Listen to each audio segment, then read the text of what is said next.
आप सभी को जय श्री सीताराम।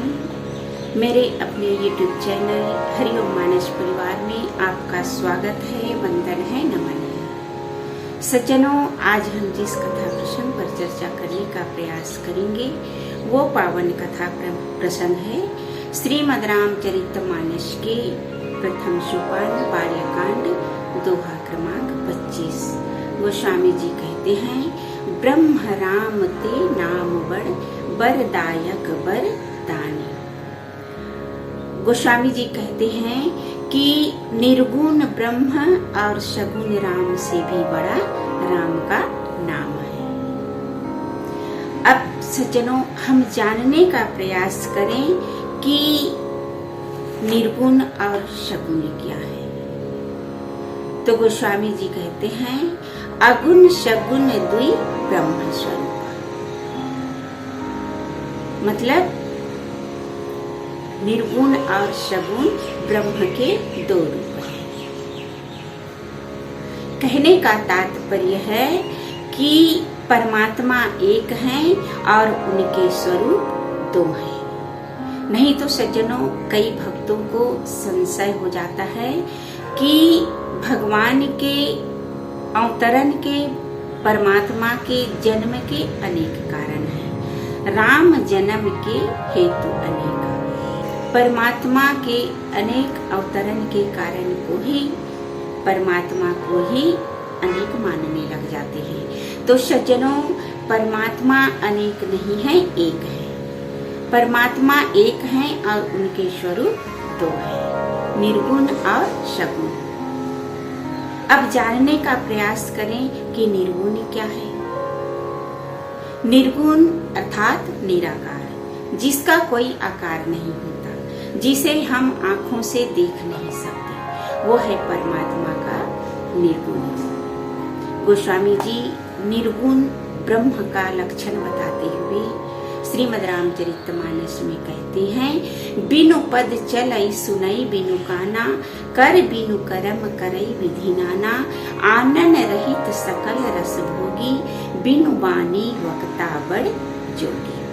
अर्थात बिना ही पैर के वह चलता है, बिना ही कान के वह सुनता है, बिना ही हाथ के सारे कार्यों को करता है, बिना ही मुख के रसास्वादन करता है और बिना ही वाणी के वो एक अच्छे वक्ता है। ये है निर्गुण ब्रह्म के लक्षण।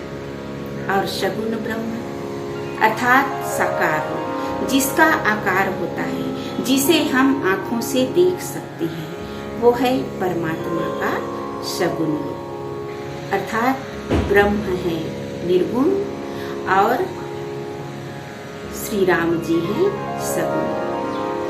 सज्जनों, निर्गुण को हृदय में धारण करो और सगुण का साक्षात नेत्रों से दर्शन करो।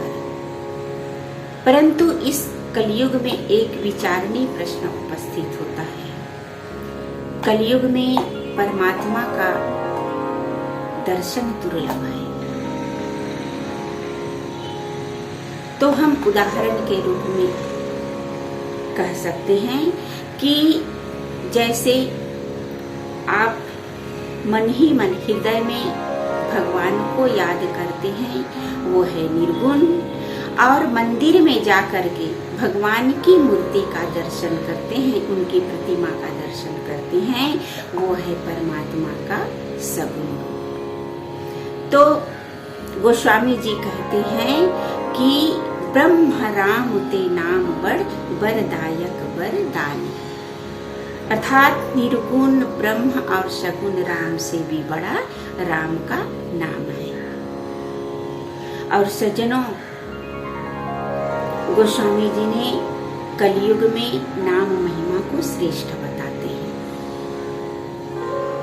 तभी तो गोस्वामी जी ने श्रीमद् रामचरितमानस में 9 दोहे 72 चौपाइयों में गोस्वामी जी ने बड़े विस्तार से नाम महिमा का वर्णन करते हैं। अब यहाँ पर प्रश्न उपस्थित होता है कि गोस्वामी जी नाम महिमा को श्रेष्ठ क्यों बताते हैं कलयुग में। तो कलि केवल मल मूल मलिना, पाप पयो निधि जनमन मेरा। कलयुग पापों से घिरा हुआ है, पापों से भरा हुआ है। जिस प्रकार से मछली पानी से अलग नहीं होना चाहती, उसी प्रकार से कलयुग के जो जीव हैं वो पाप से अलग नहीं होना चाहते। अब विचार कीजिए, ऐसी परिस्थिति में क्या कलयुग के जीव कठिन साधनाएं कर पाएंगे? जी नहीं।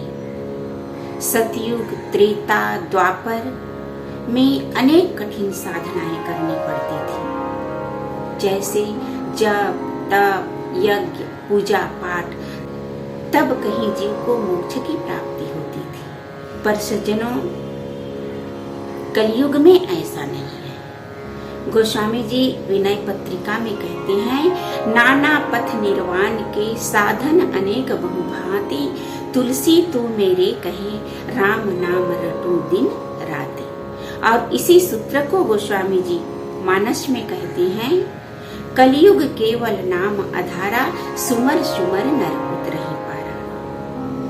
कलयुग केवल नाम का आधार है। नाम के सहारे हम इस संसार सागर से पार कर सकते हैं। अर्थात कलयुग के जीव नाम के सहारे इस भव सागर को पार कर सकते हैं। और सज्जनों, गोस्वामी जी ने कलयुग में नाम महिमा को श्रेष्ठ क्यों बताए?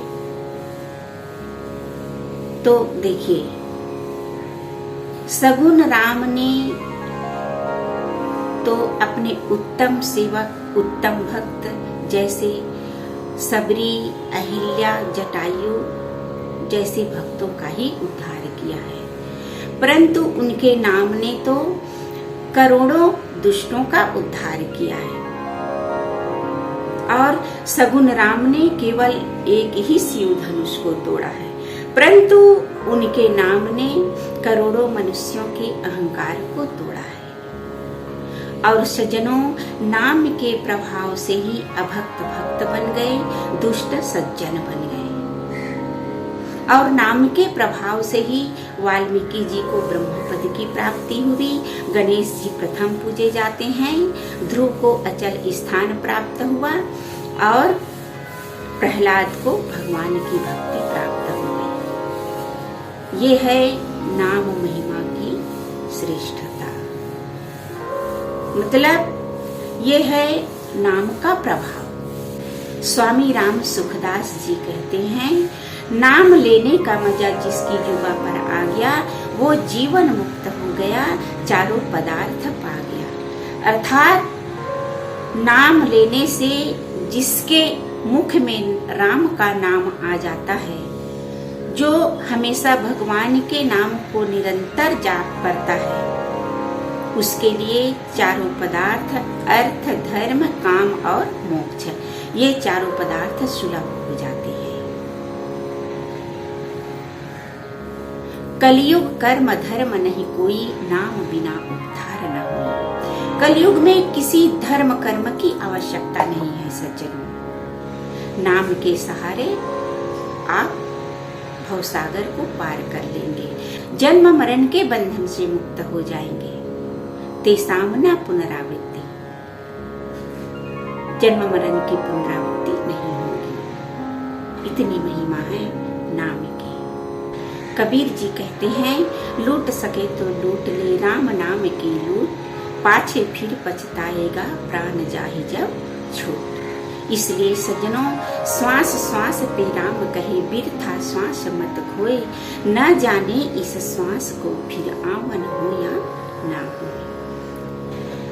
सज्जनों, कथा हमें संदेश देती है कि कलयुग में जीव की मुक्ति का एक ही साधन है राम का नाम। इसलिए आप कोई भी कार्य करते रहे,